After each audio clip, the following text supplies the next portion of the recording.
안녕하세요. 경산여고 수투 중간고사 분석을 맡게 된 강동현 선생입니다.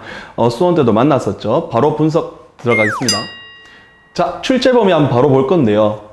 그냥 딱 보면 알겠죠. 그냥 연속하고 그 다음에 접선의 방정식을 합친 점수만큼 극한과 미분계수 도함수에서 나왔어요. 그래서 여러분들 이거 조금 오해하실 수도 있는데 연속을 그러면은 덜 해도 되겠네가 아니고, 쌤님이 이거를 좀 출제 범위를 조사할 때 어떻게 조사했냐면, 사실 여러분들 수투 풀어봤으면 알잖아요. 한 문제 안에 극한 문제가 나오고 연속 문제가 나오고 도함수 문제가 나올 수도 있어. 그래서 쌤님이 그런 문제가 나오면은 전부 다 도함수로 넣은 거예요. 그러다 보니까 좀 문제가 많은 거고요.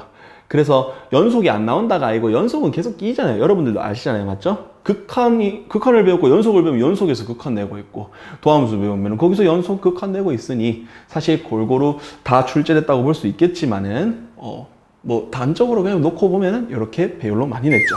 자, 이번에는 이제 시험지 이제 특징을 볼 건데, 쌤 느낌이에요. 좀 수투 전반적인 난이도는 그렇게까지 높진 않았어요. 수원 들으신 분들은 쌤이 지금 수투 하는 걸 듣는 거 아닐까, 맞죠?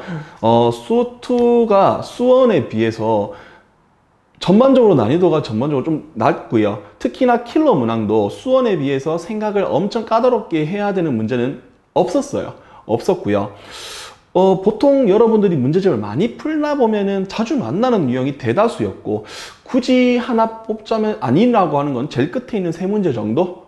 끝에 있는 킬러라고 하는 세 문제 정도가 단데, 그것 또한 보통 연습을 통해서 많이 접할 수 있는 문제들이라서 평이한 난이도라고 생각하고요. 어떻게 보면은 중위권 학생들 친구들 있죠. 본인이 얼만큼 공부를 많이 했나, 내가 이런 유형들을 정확하게 잘 풀었나, 실수 없이 본인이 좀 부족한 부분이 어떤가 체크를 할 수 있는 시험지 아니었나 라고도 생각을 하고요.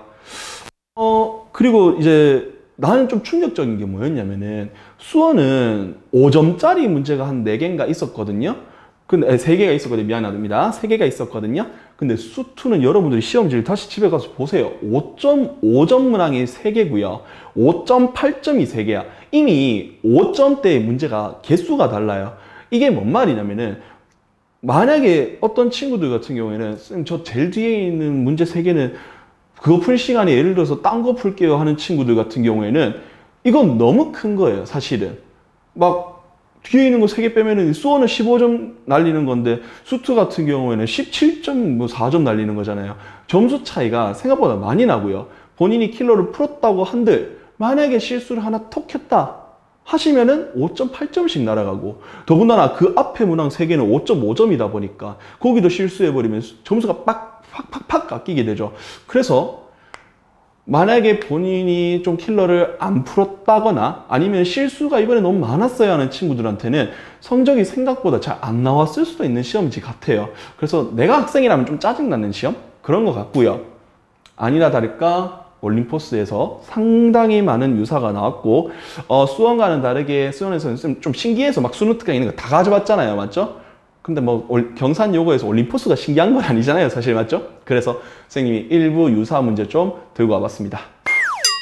자, 첫 번째 예상 적중 문항인데, 선생님이 그냥 하이퍼 내신 대비서도 한번 보고 시험지도 한번 봤는데, 그렇다고 문제가 아예 완전 똑같아요 이런 걸 쌤이 찾기보다는 지금 이 문제를 통해서 쌤이 얘기해주고 싶은 게 뭐냐면, 사실 두 문제 다릅니다. 내신 대비서에 있는 건 3차 함수로 나왔고요. 그 다음에 경산여고에서는 어떻게 나왔어요? 4차 함수로 나왔죠? 근데 다른데 왜 이렇게 실어놨냐? 맥락이 같아요. 여러분들이 결국 이 문제를 푸는 데 있어서 가지는 아이디어, 미분을 통해서 기울기가 똑같은 점을 찾겠다. 그러니까 내가 여기서 하고 싶은 얘기는, 정확한 문제를 예측했다라도 좋지만 이런 유형에 대한 연습은 필수다라는 거예요. 특히나 수투잖아요. 수투 같으면은 그래프가 어떻게 나올 줄도 모르고 어떻게 숨겨질지도 몰라요. 그래서 좀 다양한 유형에 대한 풀이가 필요하다라는 의미에서 두 문제를 한번 실어봤습니다. 네, 올림포스입니다. 올림포스고요. 근데 올림포스에서는 봐봐, 올림포스에서는 조금 간단하게 나왔어요. 여러분들 그 책 펼쳐보세요. 뭐 이런 건 풀 수 있지, 쉽거든요. 근데 시험지 딱 봐요. 와, 내가 보기엔 그냥 풀기 싫게 만들어놨어요. 저걸 만약에 한글로 다 적어놨잖아? 그러면 여러분들이 아마 풀기 편했을 건데, 그러니까 풀기 불편하라고 저렇게 냈어요.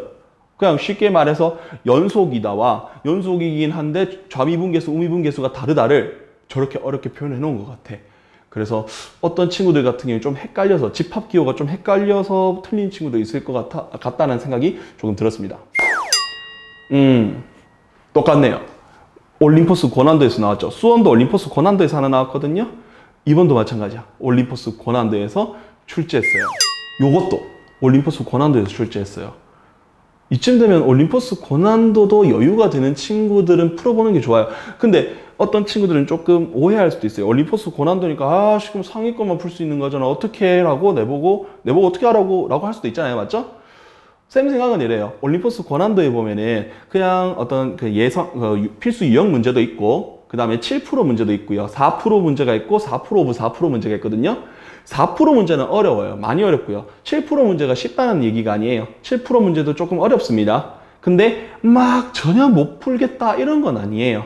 그래서 여러분들이 7%와 필수 유형 정도는 공부할 수 있는 문제지 아닐까요?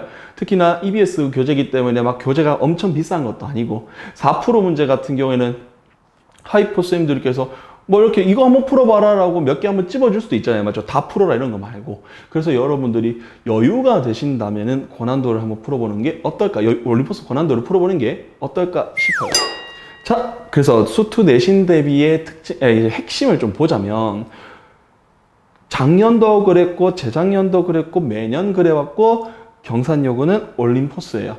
물론 수원 같은 경우에는 이번에는 수능 특강이라고 선생님께서 말씀하셨죠, 맞죠? 그런데 수투는 올림포스라고 말씀하신 순간에 올림포스를 최소 3번을 보는 게 중요해요. 올림포스를 봐야 풀 수 있다 이런 느낌이 아니고요. 어떻게 보면 내신 그 학교 시험은 중간고사, 기말고사는 시간 싸움이에요. 쉬운 문제를 어디서 받고 그걸 빨리 풀 수 있는 원동력이 된다면은 그게 올림포스라고 확정난 상황이잖아, 맞지? 그러니까 우리는 올림포스를 조금 많이 풀고 시험에 들어가야 되지 않겠나라는 생각도 합니다. 특히 이 난이도 그대로 기말고사에 나온다면 쌤 생각에는 안 나올 것 같긴 한데, 일단 나온다면은 확실히 중위권 학생들 같은 경우에는 필수 유형 문제가 조금 다 접혀 있어야 돼요. 개념이 확립돼 있어야 되거든요. 그래서 그런 연습을 할 거면은 올림포스, 물론 아주 좋은 문제집이고요. 올림포스, 그리고 본인이 한 중위권 정도 된다면은 RPM 같은 것도 괜찮아요. 쌤 너무 쉬운 거 아니에요? 그런 문제를 통해서 이번에 좀 잡아야 돼요. 왜냐하면은 좀 이따가 또 말씀드릴 부분도 있어서요. 또 고난도 문항 출제는 또 수원과 같은 말씀입니다. 출제 예측을 한다는 느낌보다는 여러분들이 평상시에 기출문제라던가 다양한 어떤 교재를 통해서 좀 연습을 많이 할 필요가 있어요. 수원 수투부터는 난이도가 좀 달라요. 생각하기도 조금 까다로울 뿐더러 시간 내에 그 압박을 견디고 정확하게 풀 수 있을까 좀 쉽지 않은 일입니다. 그래서 평상시에 연습을 많이 해두셔야 됩니다. 기말고사 대비를 한번 보시면은 올림포스 무조건 반복하셔야 돼요. 무조건 반복하셔야 되고, 아까 말씀드렸지만은 EBS 관련 교재들, 이 올림포스 고난도, 특히나 수투를 이제 하시는 친구들이 쌤 수능 특강 안 풀어도 되는데요 하실 수도 있지만, 수능 특강 푸셔도 돼요. 뭐 수능 특강에서 낸다고 해서 잘못된 건 아니잖아요, 맞죠? 지금 가장 가까이에서 쉽게 접할 수 있는 문제집이 사실 수능 특강이거든. 그래서 수능 특강 같은 것도 여유가 되신다면은 한번 풀어보시는 것도 추천합니다.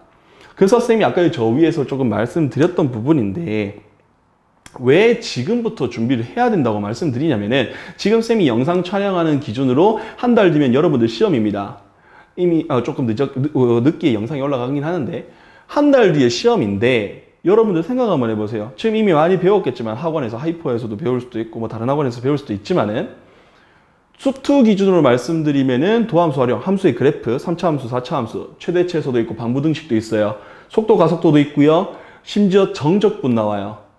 유형 자체가 모두 어려운 내용들이에요. 여러분들이 쉽게 낸다고 해서, 이게 문제가 쉽게 나온다고 해서 쉽게 받아들여지지가 않아. 내용 자체가 너무 어려워요. 그리고 무엇보다 시간이 너무 짧아요.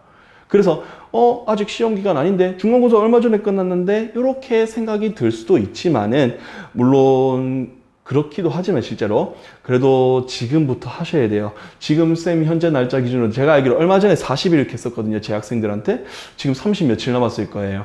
그래서 부담스러울 수도 있겠지만은 지금 미리미리 많은 유형을 연습해 두시는 게 기말고사를 대비하는 데 있어서 아주 중요한 전략이라고 생각이 됩니다. 이상 경산요거 수2 분석 영상 마치도록 하겠습니다.